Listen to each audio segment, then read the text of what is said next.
Next topic हमारे पास है introduction to algorithm and pseudo code. मैंने आपको पहले भी थोड़ा सा समझा दिया एल्गोरिदम एंड सूडो कोड के बारे में। So what's an algorithm? तो बेसिकली हमारे पास एल्गोरिदम क्या है? An algorithm is like a recipe. It's list the steps involve in the accomplishing a task. It can be defined in programming terms as a set of detailed unambiguous and ordered instructions developed to describe the processes necessary to produce the desired output from a given input. The algorithm is, तो यहाँ से देखें, यहाँ पे उसने लिखा है the algorithm is written in simple English and is not a formal document. Basically algorithm क्या होता है कि एक सिंपल लैंग्वेज इंग्लिश में आप लिख देंगे। यहाँ पे वही कैलकुलेटर वाली एग्जांपल बता रहा है। For example, if you want to instruct someone to add up a list of prices on a pocket calculator, you might write an algorithm for such as the following. Algorithm अगर आपने लिखना हो, turn on the calculator, फिर उसके बाद क्या आप कहेंगे, आप क्लियर कैलकुलेटर, फिर आप कहेंगे रिपीट दी फॉलोइंग इंस्ट्रक्शंस कि इन दी डॉलर अमाउंट, मतलब आप वो जितने पैसे हैं डॉलर में वो एंटर करें, कि इन दी डेसिमल पार्ट डेसिमल एंटर करें, कि इन दी सेंट्स पार्ट, मतलब जिस तरह आपके पास कहेंगे 1.25 रुपीज़ हैं तो वन आप यहाँ पे एंटर करेंगे, फिर पॉइंट एंटर करेंगे, फिर 25 रुपीज़ एंटर करेंगे, प्रेस एडिशन, फिर नेक्स्ट एंटर करें, फिर नेक्स्ट एंटर करें, जब क्या करें until all prices have been entered. Next क्या करेंगे, write down total price and turn off the calculator. तो ये एक सिंपल सा एल्गोरिदम बन जाएगा। सिंपल इंग्लिश में है, ये कोई प्रोग्रामिंग लैंग्वेज नहीं है, ये बेसिकली इंस्ट्रक्शंस हैं। जिस तरह आप एक प्रोग्राम चाहते थे कि एक कैलकुलेटर बने, आपने एक बंदे को दिया, उसने एल्गोरिदम लिख दिया, ये एल्गोरिदम।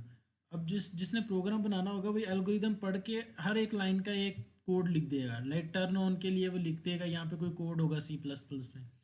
फिर क्लियर कैलकुलेटर के लिए भी यहाँ पे कोड होगा, वो इसके सामने कोड लिख देगा, यहाँ पे हर चीज़ का वो कोड लिख देगा। तो एक्चुअल में क्या होगा, बेसिकली ये कोड रन होगा जो यहाँ पे लिखा होगा, ये चीज़ रन नहीं होगी। ये सिर्फ सिंपल इंग्लिश में आपने समझे कोड को ही ईजी वर्ड में लिख दिया। अब आप ये भी कह सकते हैं कि ये लिखने की क्या ज़रूरत पड़ी, हम डायरेक्ट कोड ही लिख लेते, तो आप डायरेक्ट कोड भी लिख सकते हैं। पर वो मैंने आपको बताया कि जब आपके पास 100 and 1000 ऑफ लाइन्स होंगी ये वाली, तो फिर डायरेक्ट कोड लिखना मुश्किल हो जाएगा। फिर आपको एल्गोरिदम लिखना पड़ेगा ताकि आप हर एक जो भी आपने की इनपुट करनी है उसकी इंग्लिश लिख सकें, एंड देन उसको कन्वर्ट करें आप प्रोग्रामिंग में, ताकि कोई गलती ना हो सके। और अगर कोई गलती हो तो आप यहाँ पे देख लें कि आपने इंग्लिश में क्या गलती की है। ठीक है, तो ये चीज़ हमारे पास तो थी एल्गोरिदम। और सूडो कोड बेसिकली, अच्छा ये जो आपके पास एल्गोरिदम लिखा हुआ है ना, ये बेसिकली सूडो कोड में ही लिखा हुआ है, मतलब सिंपल इंग्लिश है। तो यहाँ पे वो बात कर रहा है हमारे पास सूडो कोड लैंग्वेज है एक एल्गोरिदम लिखने की।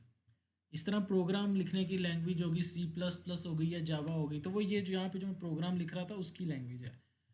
एल्गोरिदम लिखने की लैंग्वेज जो ये लिखा हुआ है, ये सूडो कोड की फॉर्म में लिखा है और ये सिंपल इंग्लिश ही है। उसमें उसने 5 स्टेप्स बताए हैं कि आपने जब इंग्लिश लिखनी है क्या करना है। Statements are written in simple English. Second में उसने क्या, each instruction is written in on a separate line, हर एक के लिए अलग अलग लाइन होगी। Keywords and indentation are use for signify particle control structure. Keyword जिस तरह उसने यहाँ पे लिखा है ना, की का मतलब होता है कि एंटर करना, तो उसने एंटर की क्यों लिखा है, क्योंकि वो एक ख़ास वर्ड है। फिर ये यहाँ पे उसने क्लियर लिखा है, या जितनी भी उसने चीज़ें लिखी, जिस तरह टर्न ऑन लिखा है, टर्न ऑफ लिखा है, तो उसने कहा कुछ कीवर्ड्स आपने इस तरह के लिखने। Each set of instructions is written from top to bottom. Top to bottom का मतलब क्या है कि पहला स्टेप पहले, फिर सेकंड, फिर थर्ड, फिर फोर्थ, जिस तरह ये सीक्वेंस था कि ये सारे सीक्वेंस ऐसे ही हैं। लाइक ये प्लस आना है, फिर आपने दूसरा करना है, एंड देन आपने इक्वल टू दबाना है। तो सारे के सारे स्टेप्स आपने इसी सीक्वेंस में फॉलो करने हैं। तो ये उसने फोर्थ स्टेप कह दिया। और फिफ्थ में उसने क्या किया, ग्रुप ऑफ स्टेटमेंट्स में be form into modules and the modules and given a name. Like ये एक मॉड्यूल बन गया था कि ये वाली जो 4 स्टेटमेंट है ये आपने लिख दी, फिर ये रिपीट होनी है, फिर ये रिपीट होनी है। तो उसने फिर ना एक ही बारी में लिखी है ये, कि एक मॉड्यूल बना के एक ही बार लिख दिया, और देन नीचे लिख दिया कि until all prices are added. तो एक समझे एक मॉड्यूल का मतलब है कि एक सेक्शन बन गया छोटा सा, कि यहाँ पे ये काम करना है आपने। तो आप ये भी कर सकते हैं सूडो कोड में। तो दो चीज़ें आपको और ज़्यादा क्लियर हो गई अब हमारे पास कि एल्गोरिदम क्या होता है और सूडो कोड क्या है। तो एल्गोरिदम लिखने की लैंग्वेज को बेसिकली सूडो कोड है इस बुक में जो हमारे कोर्स में है, तो वो यहाँ पे है। और वो क्या है, सिंपल इंग्लिश है। इंग्लिश में कुछ खास है, जब हम कोड लिखेंगे ना तो खास वर्ड्स आपको पता चलने शुरू हो जाएंगे। लाइक स्क्रीन के ऊपर डिस्प्ले करानी हो अगर कोई चीज़ आपने, तो उसको हम आउटपुट लिखेंगे। तो ये बेसिकली सूडो कोड के अंदर है कि उसको आउटपुट ही लिखना है आपने। इस तरह की बातें आपको क्लियर हो जाएंगी। ठीक है।